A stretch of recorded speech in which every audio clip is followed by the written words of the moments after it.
हाय। आज हम जिस टॉपिक के बारे में बात करने वाले हैं वो है इनकम टैक्स इंट्रोडक्शन।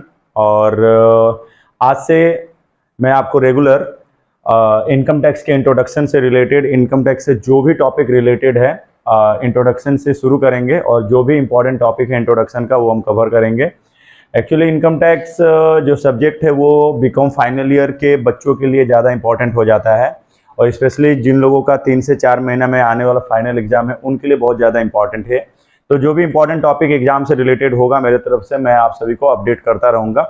सो आज स्टार्ट करते हैं इस सीरीज का। ये पहला पार्ट है इस सीरीज में, इनकम टैक्स की सीरीज में ये पहला पार्ट है और आज के बाद से आपको रेगुलर अपडेट आपको मिलता रहेगा और इनकम टैक्स से रिलेटेड जो भी टॉपिक होंगी सीरीज वाइज आपको हर अलग अलग वीडियो में कुछ इंपॉर्टेंट टॉपिक्स आपको मैं एक्सप्लेन करके देता रहूँगा। चलिए तो स्टार्ट करते हैं। सबसे पहले चीज़ कि इनकम टैक्स होता क्या है, मीनिंग ऑफ इनकम टैक्स।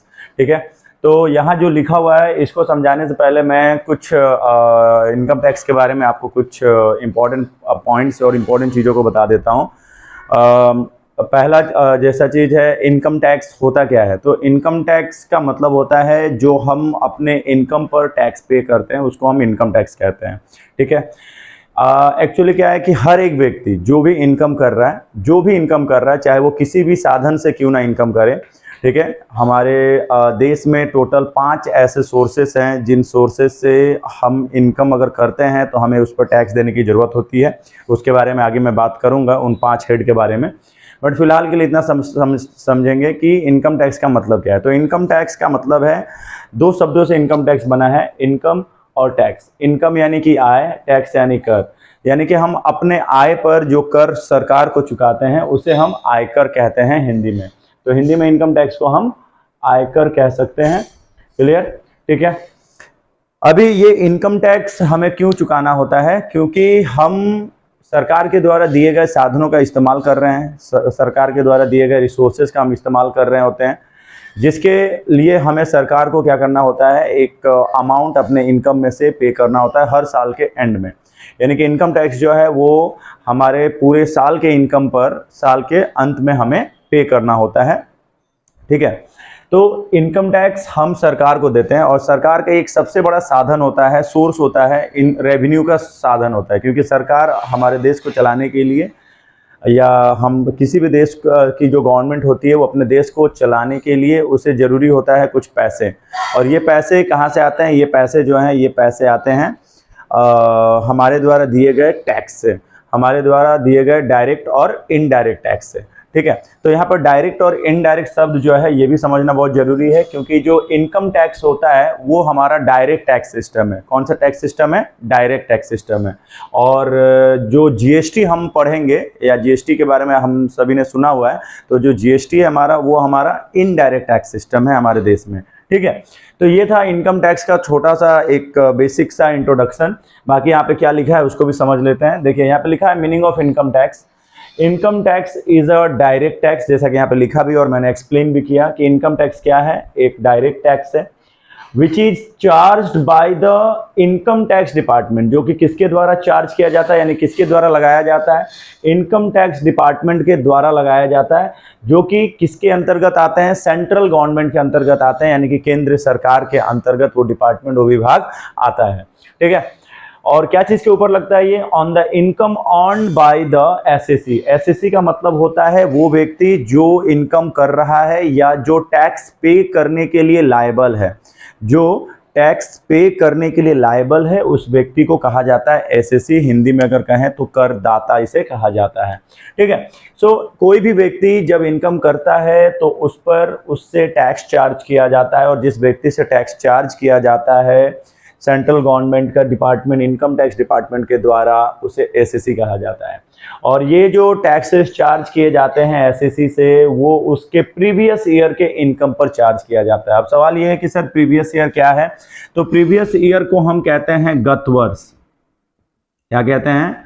गत वर्ष कहते हैं। गत वर्ष वो वर्ष होता है जिस वर्ष में एक व्यक्ति अपना इनकम कर रहा होता है, उसे हम गत वर्ष कहते हैं।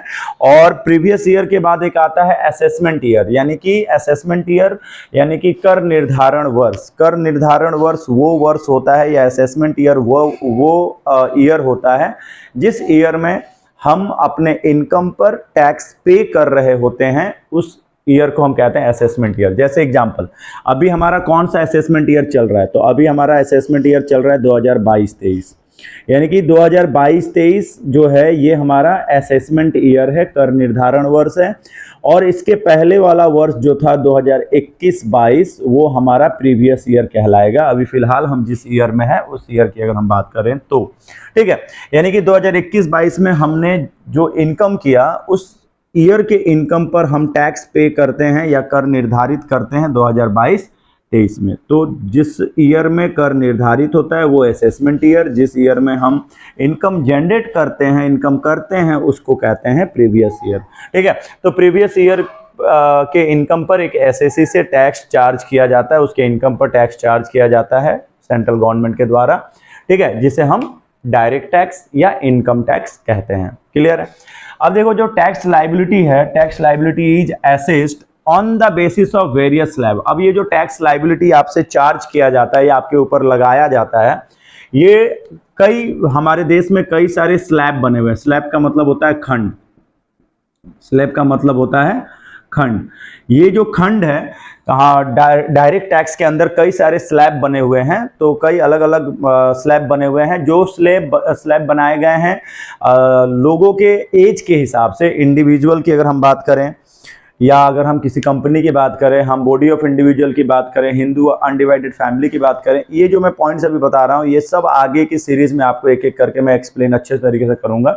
अभी फिलहाल बस मैं आपको इनकम टैक्स की बेसिक मीनिंग जो है उसको बताने के लिए बस ये शब्द मैं यूज कर रहा हूँ। बाकी इनके सबके अर्थ में आपको एक एक करके डिटेल्स में आगे के सीरीज में बताता जाऊंगा, और कुछ चीज़ों के बारे में मैं इस वीडियो में भी आपको एक्सप्लेन करके दूंगा।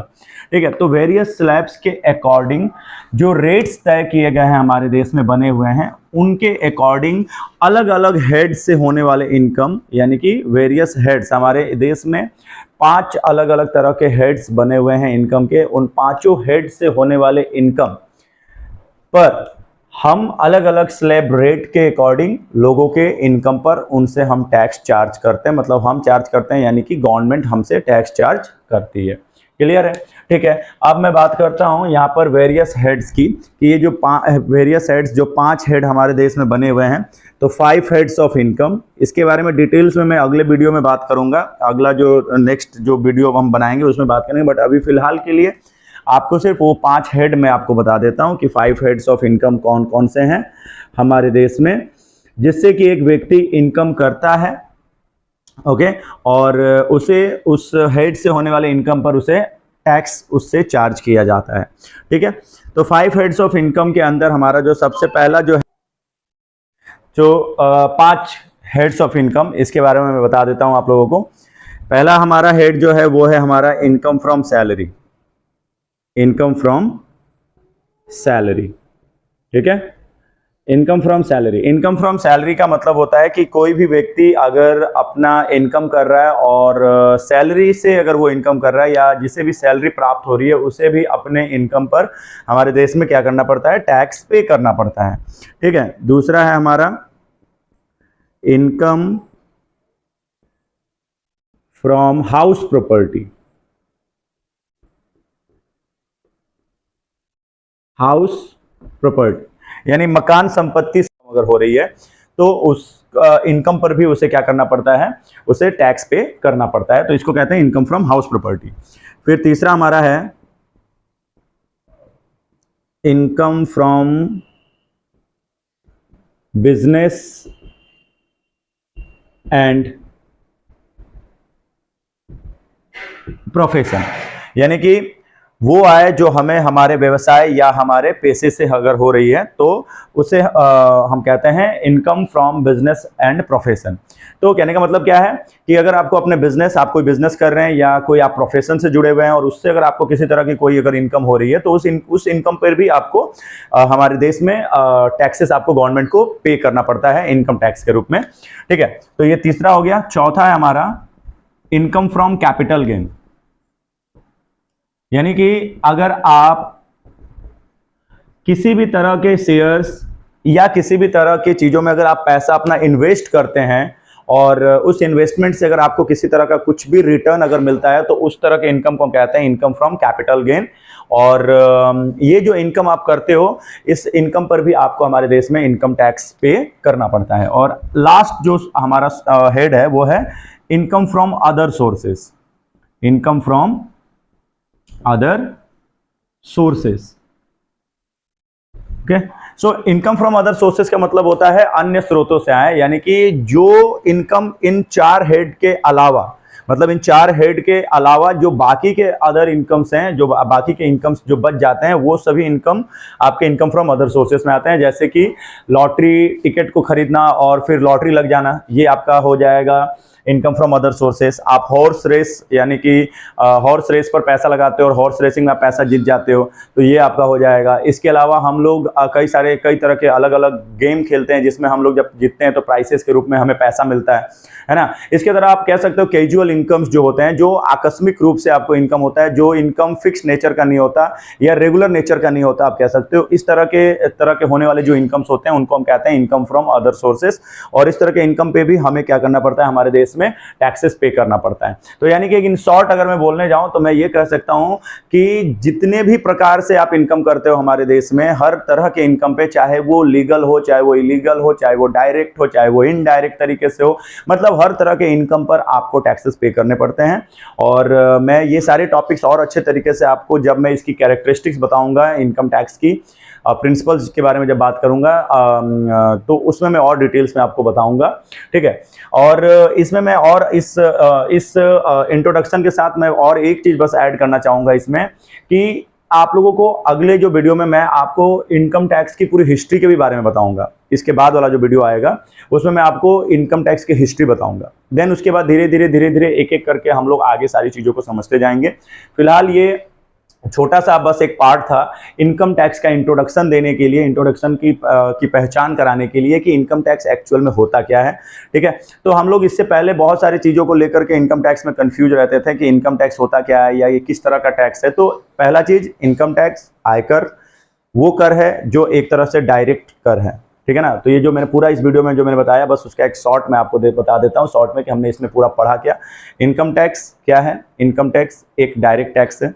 जो इनकम टैक्स डायरेक्ट टैक्स है वो टैक्स सेंट्रल गवर्नमेंट के द्वारा क्या किया जाता है, चार्ज किया जाता है। किससे चार्ज किया जाता है? हर एक उस व्यक्ति से जो इस 5 हेड में से किसी भी हेड से अगर हमारे इंडिया के अंदर इनकम कर रहा है तो उसे अपने इनकम पर क्या करना होगा, टैक्स पे करना होगा। ठीक है, टैक्स चार्ज करने के लिए हमारे देश में स्लैब बना हुआ है, वो भी मैं जैसे जैसे हम आगे बढ़ेंगे मैं आपको ये सारी चीज़ें बताता जाऊँगा, क्लियर करता जाऊँगा। स्लैब के बारे में भी क्लियर करूँगा कि स्लैब क्या होता है, या जो अलग अलग रेट्स हमारे देश में बने हुए हैं अलग अलग लोगों के लिए। अलग अलग लोगों का मतलब यहाँ पर है हमारे देश में इनकम टैक्स जो चार्ज किया जाता है वो चार्ज किया जाता है एक इंडिविजुअल से, एक हिंदू अनडिवाइडेड फैमिली बिजनेस से, एक BOI बॉडी ऑफ इंडिविजुअल से, एक AOP से, एसोसिएशन ऑफ पर्सन से, एक कोऑपरेटिव सोसाइटी से, फॉरेन कंपनी से, इंडियन कंपनी से। तो ये अलग अलग लोग हैं जिनसे टैक्सेस चार्ज किए जाते हैं उनको होने वाले इनकम पर। ठीक है, तो ये जो मैंने बेसिक जो चीज़ें आपको बताई, आई थिंक मैं क्लियर कर पाया हूँ आपका कि इनकम टैक्स होता क्या है या इनकम टैक्स का मतलब क्या है और इनकम टैक्स का कॉन्सेप्ट क्या है। आई थिंक आपको थोड़ा बहुत जरूर समझ में आया होगा, और अगर नहीं समझ में आया या कोई भी डाउट अगर है तो आप हमें कमेंट करिए और कमेंट सेक्शन में जा कर के अपना जो भी डाउट है वो पूछिए। हम कोशिश करेंगे कि आपके डाउट को क्लियर कर सकें। ठीक है, थैंक यू।